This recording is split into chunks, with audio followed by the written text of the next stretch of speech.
Hi everyone, welcome back to my channel. Today I will show you how to convert a PDF file into a Google Sheet. There are various tools available online for this.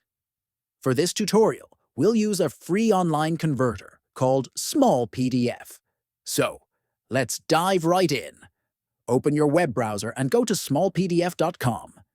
In the left Tools menu, click PDF to Excel. Upload your PDF file by clicking Choose File, or dragging and dropping your file. Select your PDF file and click the Open button. Once the upload is complete, click Download to get your Excel file. Now that we have our Excel file, we need to upload it to Google Sheets. Open your web browser and go to Google Sheets.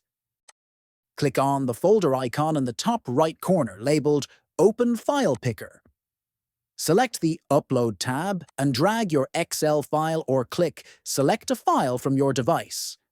Once the upload is complete, the Excel file will open as a Google Sheet.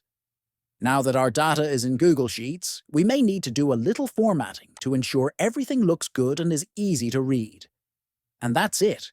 You've successfully converted a PDF into a Google Sheet. If you found this tutorial helpful, don't forget to like and subscribe to our channel for more tech tips and tutorials.